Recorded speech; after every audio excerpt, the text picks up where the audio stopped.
नमस्कार, मैं योगेश राणा।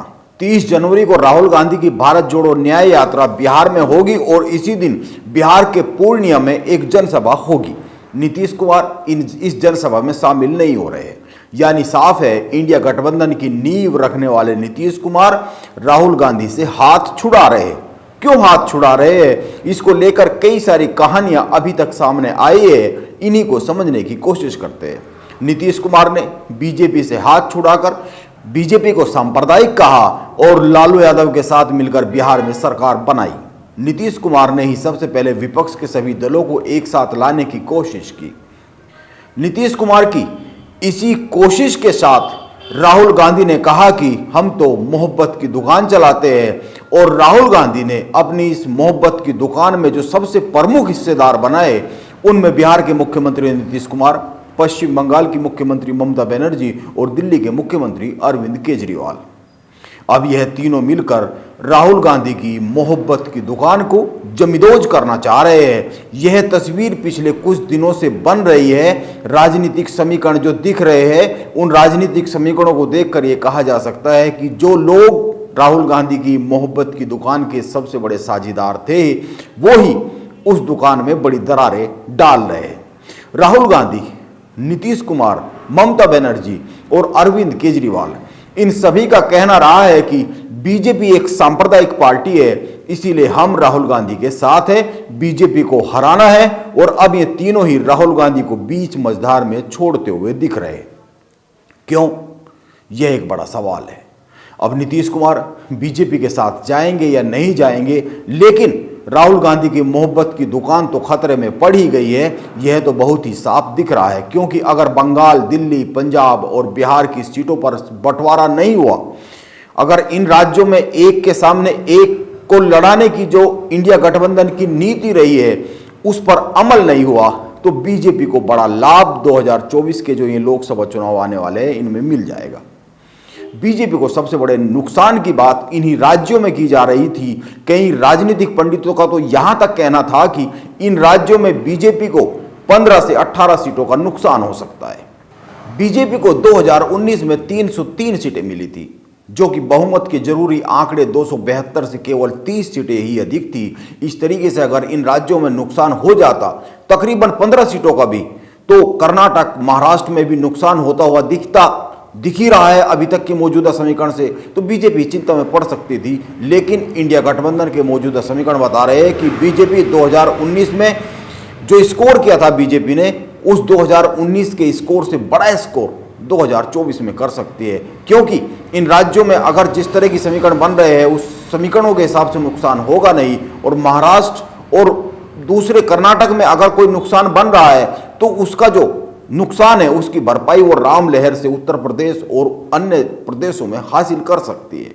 राम मंदिर की प्राण प्रतिष्ठा के बाद जो वीडियो इंटरनेट पर तैर रहे हैं वे आने वाले समय में कमाल करने वाले हैं राजनीति में, क्योंकि वो हिंदुओं के एक वर्ग, जो हिंदुओं का एक वर्ग है जिसका मन बदल रहा था बीजेपी को लेकर, महंगाई और बेरोजगारी पर, ये वीडियोज और जो अयोध्या में महा आयोजन हुए हैं और इसमें जो तमाम वर्गों के सेलिब्रिटीज गए हैं और वे अब जो कह रहे हैं इंटरनेट पर, उससे जनता का मन बदल रहा है, उस वर्ग का मन बदल रहा है जो पिछले कुछ समय से महंगाई और बेरोजगारी जैसे मुद्दों पर बीजेपी से थोड़ा नाराज थे। लेकिन जब से इस वर्ग की आंखों के आगे अयोध्या के महा आयोजन के वीडियो आ रहे हैं और विपक्ष की स्वार्थपूर्ण राजनीति से पर्दा हट रहा है, यह वर्ग फिर से बीजेपी के साथ ही रहने वाला है। अभी रामलला की मूर्ति को गढ़ने वाले शिल्पकार अरुण योगीराज का एक वीडियो कई टीवी चैनल्स पर आया है। कई टीवी चैनल्स ने उनका इंटरव्यू लिया है। इसमें वो कह रहे हैं कि रामलला ने अयोध्या में प्राण प्रतिष्ठा के बाद अपने स्वरूप को बदला है, अपने रूप को बदल लिया है। इसको साबित करती हुई कुछ तस्वीरें इंटरनेट पर आ रही है, तुलना दिखाई जा रही है। रामलला की प्राण प्रतिष्ठा के पहले की जो फोटोज है और बाद के फोटोज के तुलनात्मक अध्ययन आ रहे हैं, जानकारी आ रही है, कई सारे लोग शेयर कर रहे हैं। लोग सब कुछ भुलाकर बीजेपी को वोट करने वाले हैं, यह यकीन मानिए। इसीलिए बीजेपी के विरोध की बातें करने वाले, बीजेपी की कुछ राज्यों में सीटें कम होने के समीकरणों का पर बात करने वाले अचानक से खामोश हो गए हैं और ये मान रहे हैं कि राहुल गांधी की मोहब्बत की दुकान में बड़ी दरारें आ रही है। और यह दरारें इसलिए आई है क्योंकि विपक्ष में जितने भी दल है उनके जो प्रमुख है उन सभी के अपने अपने स्वार्थ है, अपने अपने स्वार्थ की राजनीति है, अपने अपने प्रदेशों की राजनीति है। वह एक साथ अपनी स्वार्थ को भुलाकर आ नहीं रहे और आना भी संभव नहीं है। इसीलिए आम आदमी पार्टी ने कहा कि पंजाब में कोई समझौता करेंगे नहीं। सीटों पर ममता बनर्जी कह रही है कि बंगाल में हम अकेले ही लड़ेंगे लेकिन इंडिया गठबंधन में रहेंगे। समझने की बात है, बंगाल के बाहर ममता बनर्जी कहाँ है जो इंडिया गठबंधन में रहेगी? वहीं पर तो है। अब सवाल यह है कि नीतीश कुमार अचानक से इतने क्यों बदल गए? दरअसल उनको यह समझ में आ गया है कि राहुल और लालू के साथ खड़ा रहकर उनकी वो मनोकामना पूर्ण नहीं होने वाली है जिसको वो पिछले लंबे समय से अपने मन में पाल रहे थे, जिसको पूरा करने की वो कोशिश में लगे हुए थे। नीतीश कुमार एक ही शर्त के साथ लालू यादव के साथ गए थे और सरकार बनाई थी और वह शर्त यह थी कि बिहार तेजस्वी यादव को सौंप दिया जाएगा, लेकिन इसके बदले में नीतीश कुमार को केंद्र की राजनीति में स्थापित करना होगा। लेकिन पूरा समीकरण ही उस वक्त बदल गया जब इंडिया गठबंधन का संयोजक मल्लिकार्जुन खड़गे को बना दिया गया। ममता बनर्जी, अरविंद केजरीवाल ने संयोजक के लिए मल्लिकार्जुन खड़गे का प्रस्ताव रखा और इस पर बहुत सारे लोगों ने सहमति जता दी। बाद में यह ओके हो गया, लेकिन लालू यादव ने इसका कोई बहुत अधिक विरोध नहीं किया। अब केंद्र की राजनीति में उम्मीदें मिट गई है नीतीश कुमार के लिए और उधर यह भी तय है कि लालू यादव के साथ रहकर नीतीश कुमार के हाथ से बिहार भी जाएगा, क्योंकि वो खुद ही तेजस्वी यादव को मुख्यमंत्री बनाने का वादा लालू यादव से कर चुके हैं 25 के चुनाव के बाद, जो प्रदेश का विधानसभा का चुनाव होना है।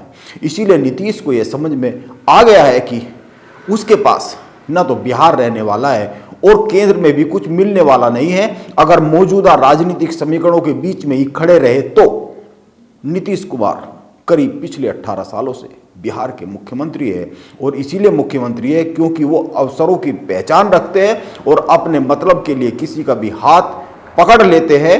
उनको यह बहुत अच्छे से पता होता है कि कब हाथ किसका पकड़ना है और कब हाथ किसका छोड़ देना है। किसी भी बात से समझौता कर लेते हैं, लेकिन जब इंडिया गठबंधन के साथ जाकर कोई मतलब ही सिद्ध नहीं हो रहा है तो फिर क्या फायदा? उल्टे नुकसान हो रहा है। बिहार हाथ से निकल रहा है और केंद्र में वो स्थापित हो नहीं रहे। इसीलिए यह तो तय ही मानिए कि नीतीश कुमार जब तक बीजेपी के साथ नहीं आएंगे और इंडिया गठबंधन को भी तब तक नहीं छोड़ेंगे जब तक उनको यह पूरा भरोसा ना हो जाए कि उनका लाभ होना सुनिश्चित हो गया है। नीतीश कुमार जब परिवारवाद की बात करते हैं तो ये मानिए कि बीजेपी के पास जा रहे हैं और जब वो देश में संप्रदायवाद बढ़ने की बात करते हैं, जब उनको देश में संप्रदायवाद दिखने लगता है तो वो बीजेपी के खिलाफ होते हैं। अब उनको परिवारवाद से दिक्कत हो रही है, इसीलिए इशारा साफ है, नीतीश कुमार एक नए अवसर की तलाश में निकल चुके और राहुल गांधी की मोहब्बत की दुकान खतरे में साफ साफ दिखती है। नमस्कार, मैं योगेश राणा।